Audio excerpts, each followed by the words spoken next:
Thanks everybody for coming today. Appreciate you coming on short notice. We did want to give an update on the shooting from Friday before the holiday, or during the holiday weekend, I guess.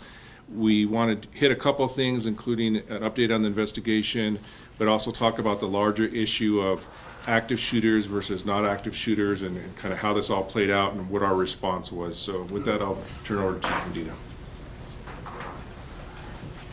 First, I want to just start by thanking everybody who assisted on this incident on last Friday at Cottonwood Coronado Mall, to include the Albuquerque Police Department, the Bernalillo County Sheriff's Department, and New Mexico State Police.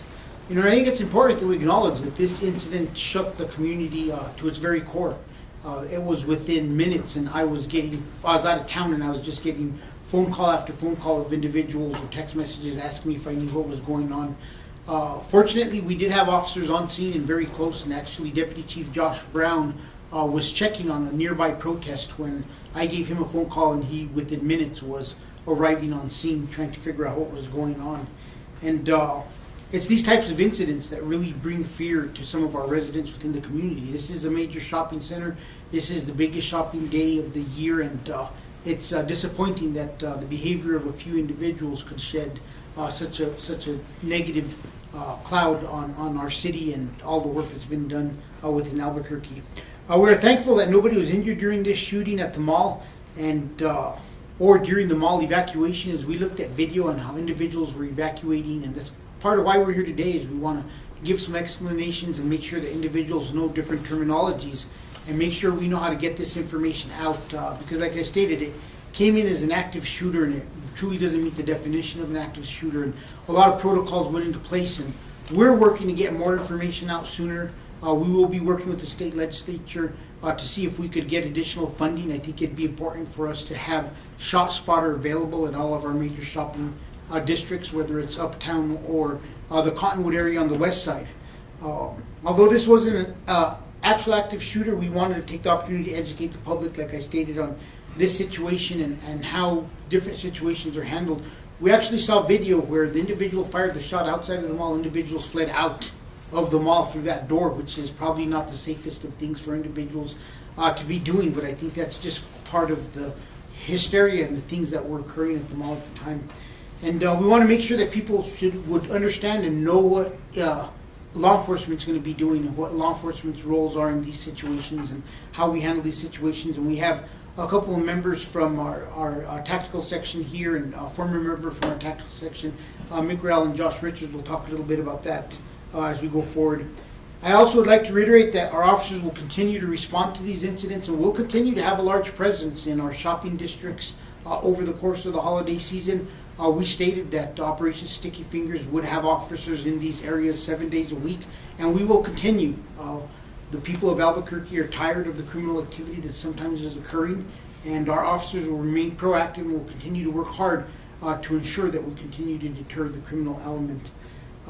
It's sad that there is a sense of fear in our community, and that sense of fear comes from a few criminals who are loose in the community, who in reality, time and time again, when we do these news conferences and we talk about these critical incidents, we look, and there would have been hope that at one point in time this individual would have remained in custody or actually gotten resources and help from the last time they were in custody to make sure that they didn't continue down the same path.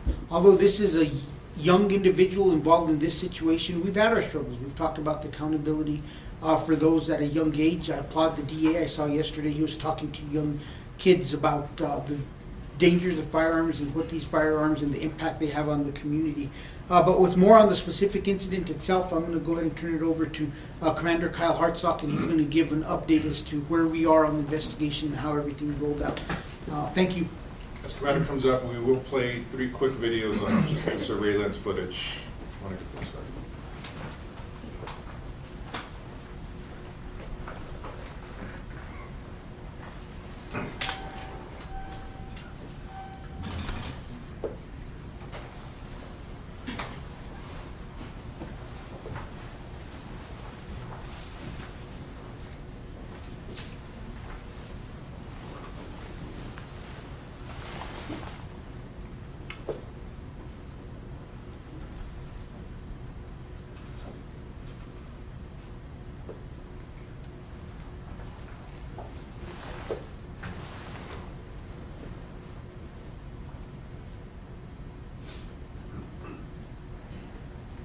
Is there any chance you could back up just a little bit?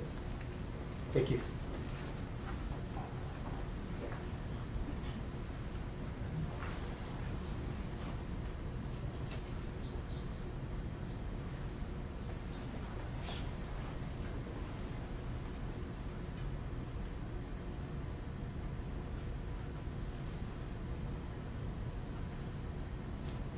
Commander, if you want to comment on any of it as it's going, or Yeah, so I'm Commander Kyle Hartsock in the Criminal Investigations Division. What the investigation's uncovered so far, and I think a lot of you have been able to read maybe the complaint, but 2 to 3 male juveniles, they all appear to be high school students here in Albuquerque, had an ongoing beef with one another, to use their terminology, disagreement, disrespect. They happened to run into each other. We're not sure if it was by coincidence or by plan inside Coronado Mall, and a physical fight broke out. The one difference, though, is that at least one of the individuals, the person we charged, brought a gun to this fight, and during the physical fight decided to pull the firearm out. So far, we don't have any indication from any eyewitnesses or the mall themselves, and Coronado Mall has been very helpful in this investigation, that individual that you just saw exiting fired the weapon inside the mall. He definitely pulled the gun out, he brandished the gun, and as Chief Medina mentioned, this is something we talked about with new legislative efforts to make that a separate felony crime of brandishing a firearm in a crowded public area like this, because it can cause hysteria. Right now it's not, it's a misdemeanor.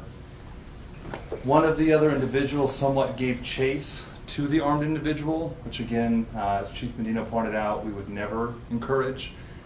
So that's why you see him stopping at the doors, the armed individual looking back, is he is still kind of in a, talking crap back and forth with the other juvenile. As he exited the mall is when he fired the shot.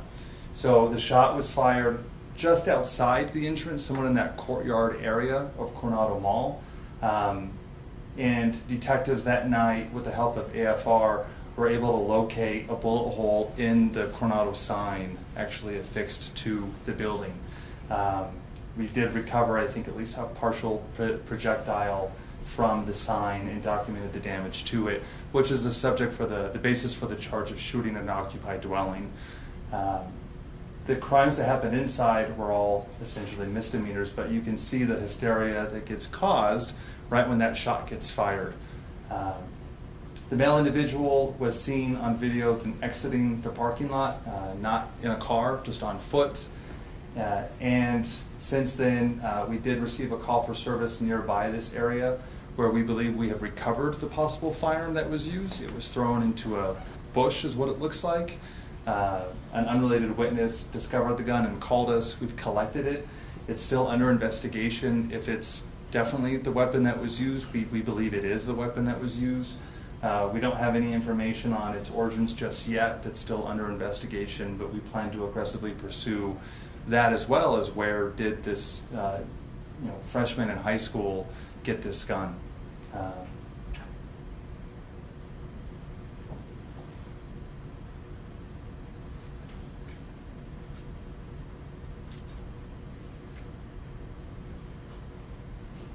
With that, I'll let Officer Rael or Lieutenant Richards really talk about active shooters and some of the behaviors that we ask the public to do, and the definitions of them, and what this was versus an active shooter.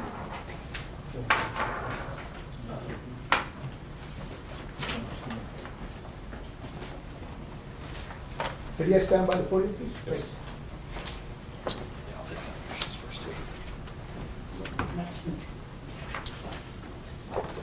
Good afternoon. I'm Acting Deputy Commander Matthew Schmidt.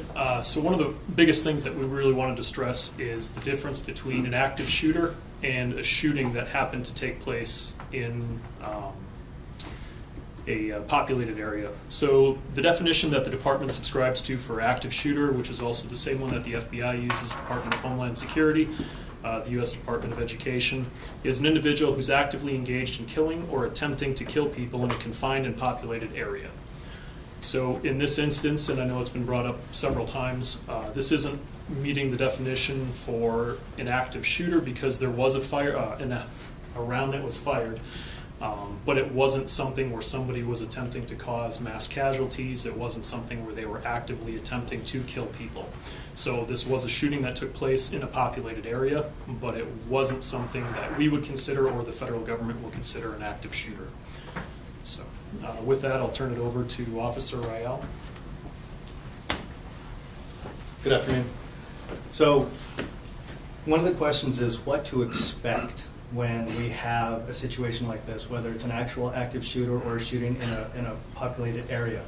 The problem that we run into is we have people's perceptions. They perceive that it's an active shooter, or it may be labeled that or identified as that at the onset, and their perception may become their reality. And then you saw that in the video, and we certainly saw it on that day, is large groups of people running or trying to escape the area, trying to hide.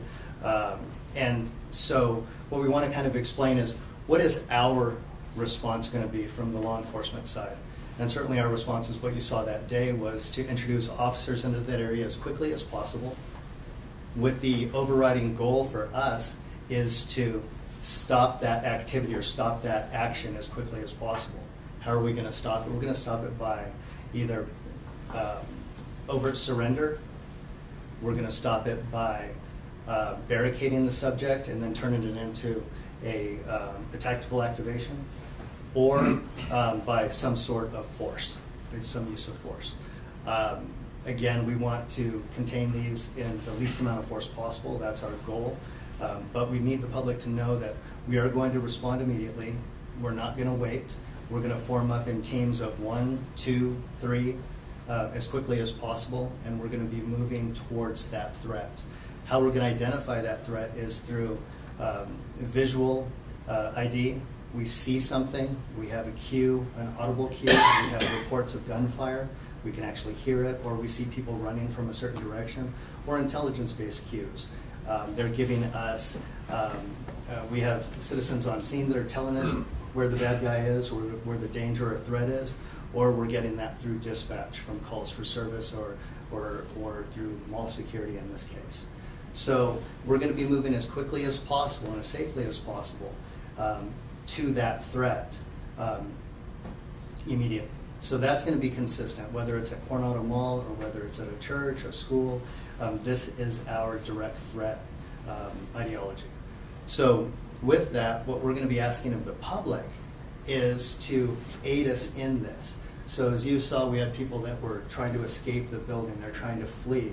So what we need from the public is to, when they are leaving, if they're trying to escape, to have their hands up and clear, especially if they're exiting doorways. So if they're inside the mall in this case and they're exiting a doorway, whether it's a fire exit or a main entrance, the officers that are arriving to assist with the situation, they haven't been able to identify who the bad guy is in this case, or who the potential shooter would be.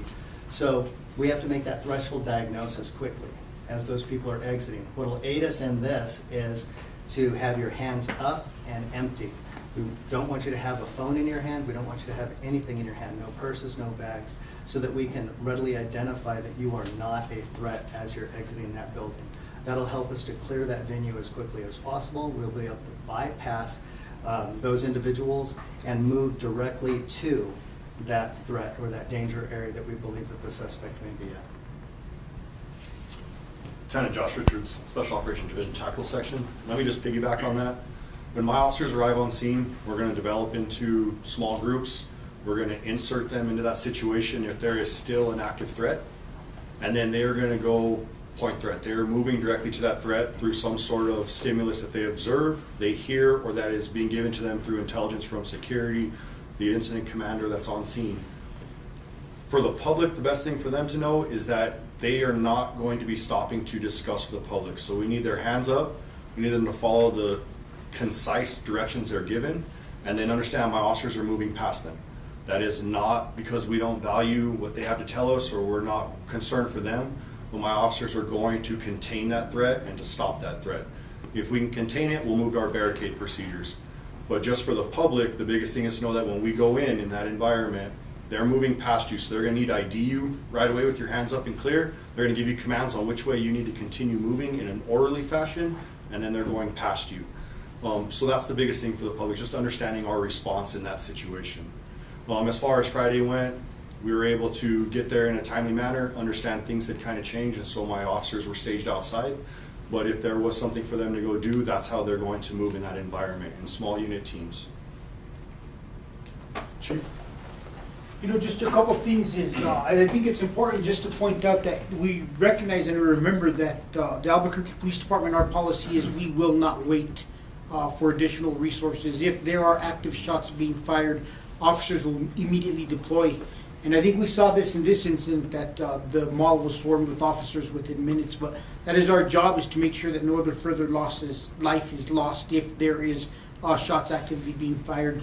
And the other part is, remember, this is like a twofold process. Is the first thing is we want to secure the location, and like the lieutenant said, our officers are going to be moving through there quickly, and a lot of times people and individuals want to stop and give officers the information they need. That is not the time and place when our officers are going to be getting information.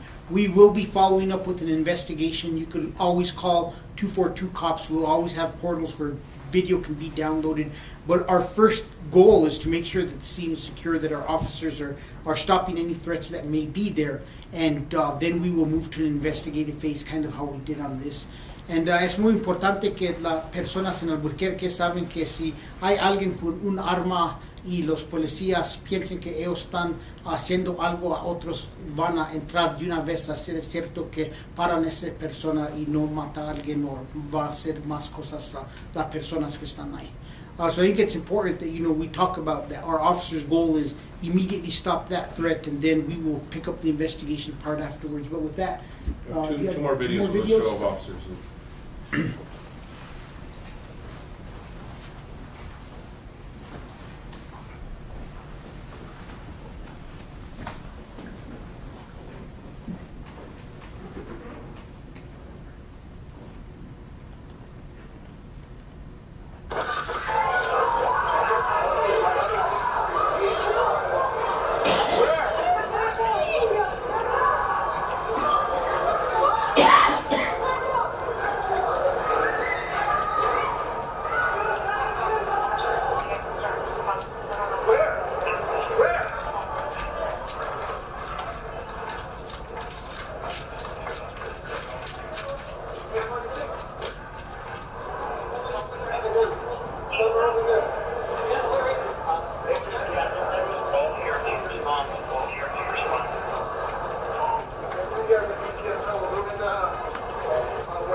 In this next video, we actually had officers in the mall and responding to a shoplifting report at Dick's Sporting Goods, so he just happened to be walking through.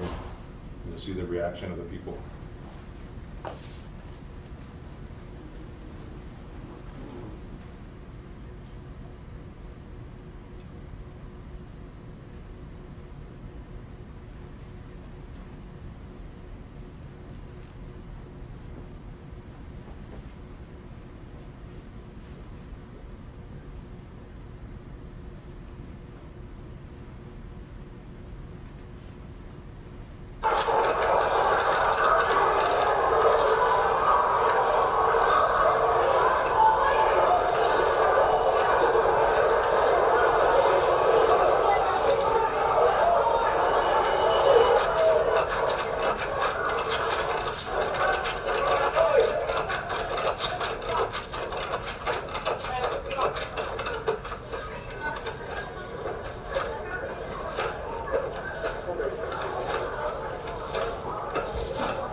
So I apologize, the videos are choppy. We are going to send it out afterwards, so you'll have access to all the videos that we showed today.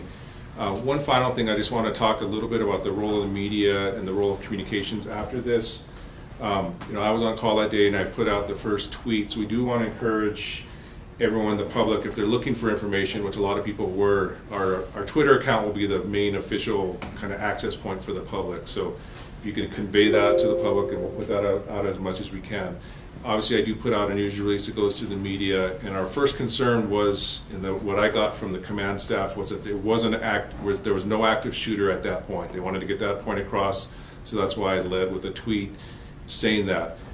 At the same time, I know there were a lot of other tweets and other social media going out that there possibly was an active shooter, or a lot of different things, and I just urge everyone to be really careful, and we need to be careful too, because if we say that, and if it's said over the air, we heard on the radio, and it was called in as a possible active shooter, it doesn't mean that it is. And we risk alarming a lot of people if they see that, and they see it somewhere else, and their loved ones in the mall, or whatever the incident is. So if we could just really be careful about that, check with us to see what the situation is, and we'll confirm it. A lot of times I usually slow down things a little bit when I get calls from dispatch, and we think we know what's going on, but we don't know. So we want to make sure and confirm with everyone who's on the ground before we put information out to the public. In this case, we also wanted to alert people if there was an active situation. We also want to get that information out. So it's a balancing act on our part. I know it's a balancing act for the media, but always kind of consider the ramifications to the public who don't really know what's going on. And with that, we'll take any questions. What do you recommend people do if it is an active shooter? I know you guys talked about having your hands up and clear so officers can know you're not a threat, but is it still like the run, fight, hide mentality that we've been taught? We'll let Officer Al talk a little bit about that, but the one thing I will say is, as difficult as it is, take a breath and listen and see. Because people run in a lot of different directions. The last thing you want to do is go in the wrong direction as to where you're actually putting yourself in danger. As we see, there were a group of individuals who actually came out the door where the shot was fired. So, take a deep breath, kind of get your bearing and know exactly what's going on, and then Mick can fill you in on the rest. So when we talk about run, hide, fight, I'm going to speak in general terms because they're going to be site-specific or location-specific, and also it's going to deal with the age and the amount of mobility that the people within that venue have. So it's hard to tell, kindergartners we're going to run, hide, fight, right? So, but in a mall setting, we're going to have the spectrum. We're going to have people that are that have some sort of exceptionality that doesn't allow them that mobility. Or you're going to have young children that might be separated from adults. So each one of those venues is going to be something different. As far as run, hide, fight, that system or thought process is still valid. So if you have the ability to get away from the danger, move away from the danger as quickly as possible. If you have the ability to shelter in a location that affords you barrier protection, you're able to lock it or barricade it, and you're safer in that area than going outside into the unknown, then certainly we'd want to do that. Fighting as a last resort, if you are faced with a situation where you can't run, you can't hide, and you can't barricade someone, and the bad guy is right there, danger close to you, then we ask you to be decisive. Know what you're going to do. Use all of your energy, all of your force to try to overpower and overcome, and use whatever objects are available to you, whether it's a fire extinguisher for a distraction, or a chair, or a computer, something like that. So when we talk about run, hide, fight, we want to use all of those tools that are available to us, which would include venue-specific things like locked doors or hardened doors, darkness, things like that. Thank you. Just one reassurance for the community is we did recover a firearm like Commander Hartstock stated. If we do find an origin of that firearm and we find that that firearm wasn't properly secured as it should be under new state law, we will be charging individuals. It's just a matter of finding out if we could determine where the firearm came from. There's a number of places. It could have came from the streets, it could have came from the home, it could have came from relatives. So we're working on that, and once we have information, we will update the public on that. I'm sorry, sir. I didn't know if I got your name and title. I'm Acting Sergeant Mick Ryle, How do you spell it? R-A-E-L. And your first name? Mick, M-I-C-K. I do have a question about, similar to what Cassie asked, but for individuals that are in that situation where their first instinct is to call 911. Obviously, the dispatchers were very busy in that moment, but people were reporting active shooter, what, I guess, recommendations would you give to people in those situations to try to clearly give what they believe is happening and for it to not, I guess, create those false alarms? You know, the number one recommendation I have is I go back to take that moment to really breathe and look and see what information you have. If you have a vital piece of information at that time that 911 needs to know about, I'm hearing shots, I'm seeing an individual, he's wearing a black shirt, he has a gray gun, that information should be relayed to dispatch.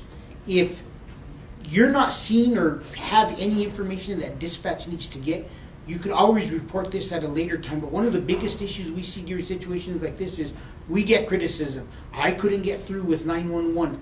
Yeah, no doubt you couldn't get through with 911 because we only have so many operators, and when there's hundreds of people calling, you're not going to get through. So we ask that you try to preserve those lines for emergencies. And remember, if you see something that you could report that police need to know, go ahead and make that 911 phone call. If not, evaluate your situation and see what is the best for you to do with your circumstances. You may have an elderly person that can't move. Will do one thing compared to somebody else who could quickly move and get out of the situation. Great. I have one other question too. I know the weapon that was recovered is being tested, and you guys are trying to figure out whether it was the same weapon and where that came from. About how long does it take to find out something like that? We're usually at the mercy of ATF. The origin checks are sent through the federal government, and they assist us in this. And sometimes it's a week, sometimes, Kyle, 2 weeks. So we're just waiting to hear back from ATF. The gun can be tested rather quickly with the shell casing to see if it matches any other shootings. And have we tested that? We're still testing it, and even when we get the results back, it's still going to be under investigation because it's not always a clear fit once we find out who purchased the gun. In the back. Right. So by now, you've probably seen the interview the parents gave out. Do you guys have any comments on what they said, that their son supposedly was a victim of bullying, that they don't know where the gun came from, and supposedly the gun might have gone off in accident? We will reserve our comment to one very narrow focus. There's never an excuse to carry a firearm. There's never an excuse to confront individuals in a public setting with a firearm. There is no reason a 14-year-old should have a gun. If your child is being bullied, please reach out to the Albuquerque Police Department. We now have the Community Safety Department. There are resources, there's mediation, there's a lot of processes in place to try to help an individual, but there is no reason for somebody 14 years old to try to resolve a situation because of they're being bullied, and the answer is not shooting and killing somebody. Yes? So after the shooter ran out of the mall, we know that there was a PCSO lieutenant who also ran after. Do we know how the shooter ended up kind of just getting away where they escaped to? I have no idea. Do you, Kyle? Well, I mean, they just lost sight of them. It's still under investigation what happened next. But, you know, the parents also told us in their news interview last night a little bit of that story. So. And one more question. We also see in that one video that the kids run past two security guards. You know, the security guards may have not known what was going on, but was that kind of a moment for them to perhaps, you know, engage in something? I'm not aware of the security guards and what their piece was. Have you guys been notified about I that? think the security guards were responding to the physical fight that was happening, but, you know, we wouldn't expect the security guards to openly intervene with an armed subject necessarily. That's a much more dangerous situation that most of them are trained or prepared for. What role did social media play when trying to identify the suspect? You know, I've been a big proponent of releasing information, and this goes back to the shootings in the Muslim community last year. There was a debate for about 24 hours between investigations, and at one point in time I went to then Commander Vega and I said, you have 24 hours to either find this car on your own or I'm going to have it released to the media. And we had great success, and this wasn't even, and we've seen it over and over again. The case with the 11-year-old outside of Isotope Stadium, that case was solved by releasing all this information to the media and to social media. So I really believe in the public's being the eyes and ears for the Albuquerque Police Department and helping us solve crime. And I don't think this was even a question. I remember getting the phone call, like I stated, I was out of town, and I talked to Acting Deputy Chief Vega, and I told him we will work this case tonight and nobody will go home until we have some answers. And I think a little later that night I said, we are not holding on photos. If we have photos, let's release them to the public as soon as possible. So we will continue to utilize the media. I thank you all for that because you do get the word out and it does assist our investigations. Yes. Was there any looting at the mall after all this happened? We heard talk about that. Can you confirm that? I have not heard any indication of any type of looting at the mall afterwards. Yes, sir. I know it was a chaotic scene and witnesses think they heard numerous shots. Can you just confirm that there was one shot and there was not any other shots?